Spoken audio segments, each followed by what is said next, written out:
Welcome back. Namir's Monday again here on WSAU and WSAU.com. A very busy time for the city, and a very busy time as well for your city clerk with elections coming up. So there's certainly no shortage of things to keep you occupied here during your workday. Yeah, there's quite a bit going on right now. Election day tomorrow.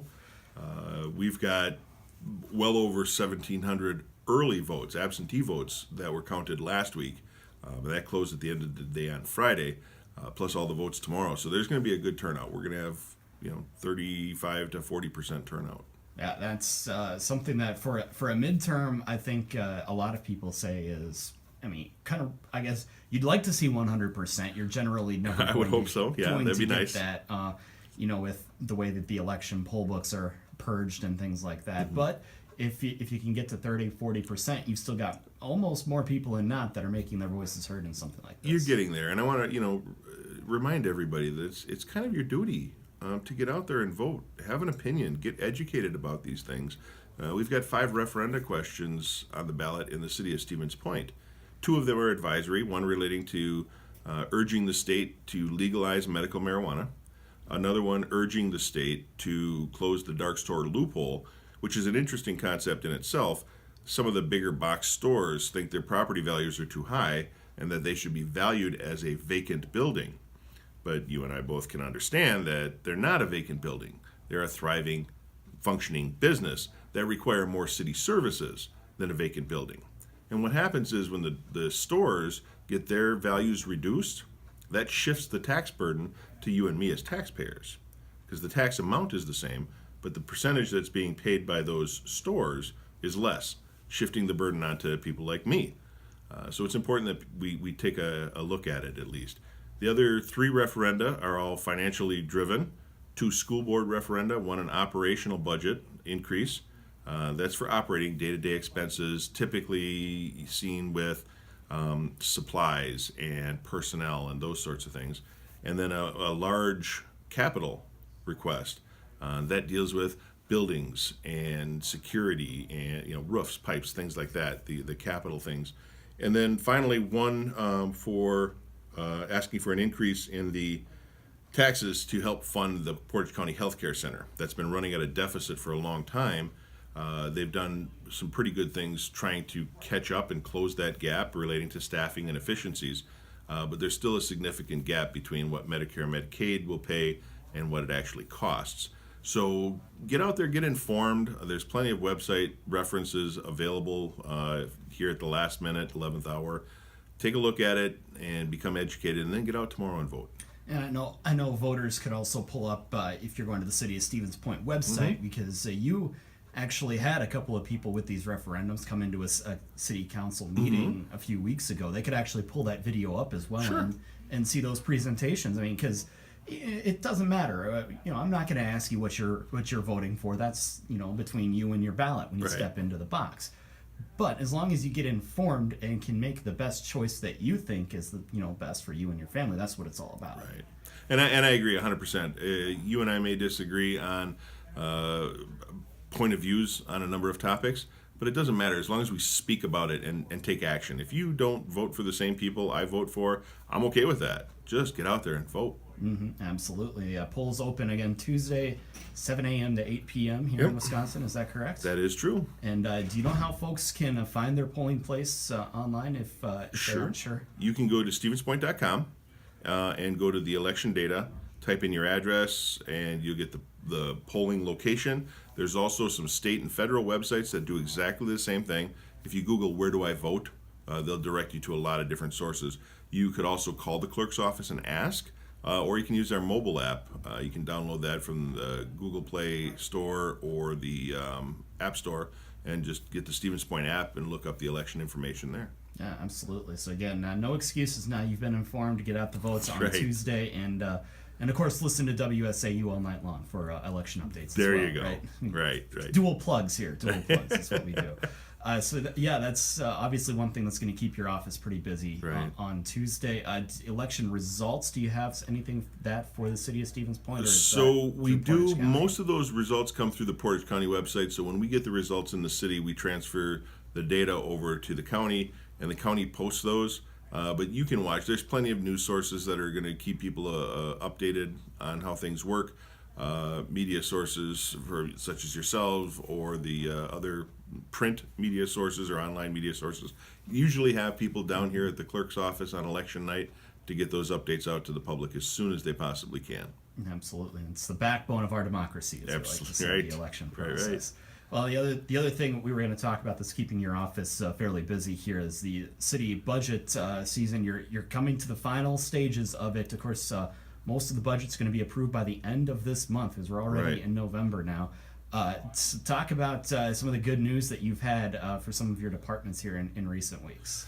Well, we start the budget process in June, trying to get things together and working with the department heads and the council and community priorities and those sorts of things. So there's been quite a bit of discussion along those lines. We're hoping to have the budgets approved here at our council meeting in November. We have both the capital budget and the operating budget, two different things, as I said earlier. But some of the good news is that we have been doing very, very well in net new construction. The state puts a restriction on municipalities saying that you may not increase your spending any more than your net new construction. So that's been a kind of a focus of mine, and the city has been averaging, prior to me getting in, somewhere in the $25 million a year range, which is good, but it doesn't allow for much of an increase. So over the years, our department's budgets have been frozen, no increase. And as you know, the cost of everything goes up, including employee salaries. So it's been very challenging. If there's no increase and everything's going up, the result is a decrease. So you decrease services, you decrease staffing, and positions have been cut, services have been cut over the years. Well, last year we hit nearly $120 million in growth. If you remember, I said the average was in that 25 million range. We've been going steadily up the last couple of years, focusing on that economic development. Last year we were able to allow a 1% increase in operational budgets. This year we're a little bit stronger, so we're not only increasing the operational budgets a little bit, but we're also sticking some money into compensation. Over the years, a lot of the salaries have had very, very modest increases, less than 1% in some cases. That doesn't even keep up with the cost of living. So we're able to throw some money at our salary matrix, giving our employees what they're worth, at least trying to close that gap a little bit, because we've had a problem, just like everybody else, keeping and retaining good employees. We're frequently, if we have a position open, the salary that we're allowed to pay just isn't attracting enough people. So we're able to increase that a little bit. And as I said, the operational budget was presented last month to council and the public for their perusal and comments.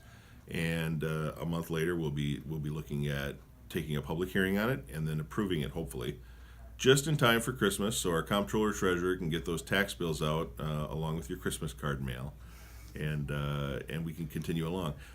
The department heads I know are very excited about having a little bit of flexibility to try and bring back some of those services. Next year, we're poised to have the same type of growth. And we'll know that closer to the end of the year, but we're in pretty good shape. So next year we're going to focus on refilling some of those staff positions that had been eliminated over the years. The police department is down from their optimal staffing. The fire department, the streets department, I was just talking with the director last week, and we're down like 6 people over the years that have never been placed. So next year we're going to be focusing on increasing the amount of staff that we have to then reestablish some of those services and get more done because of the growth that we've seen. It's pretty exciting. Yeah, absolutely. Because it's you can get a job, anywhere. It's the people that you have around you that make the difference. And when you've got the good people in the right places, things tend to get done, and they tend to get done well. Yep, and you want those good quality people. The loyalty factor is a big deal. Because someone who's been here for 15, 20 years, we just had a retirement last week of a long-term streets employee, 32 years he's been here. He's seen a lot. He knows what works, what doesn't, and that experience is nearly invaluable. Mm-hmm. And hopefully you'll be able to get that staffing again, like you said, back up and we're working on it. Retain those employees for another 30 years or so. Yeah, things are moving along pretty well, so that's good. Yeah, you don't tend to see that quite often, anymore in any business. But it's good to see Guess I'm gonna loyalty like that. do a little knock on wood here Yeah. to make sure. Right. Hey, it couldn't hurt, right? Absolutely. You're going to be up for re-election here in the next spring as well. Yeah. So you know what that's like coming up here in December or January. Right. And yeah, that's something that we'll definitely be watching as the next quarter or so progresses Good. along. Anything else that we should know here before we let you go for today? I suppose we're officially into November now. The Christmas tree in the city is going to be going up soon. We don't have the perfect grand Christmas tree because we rely on donations of trees, and we searched high and low this year.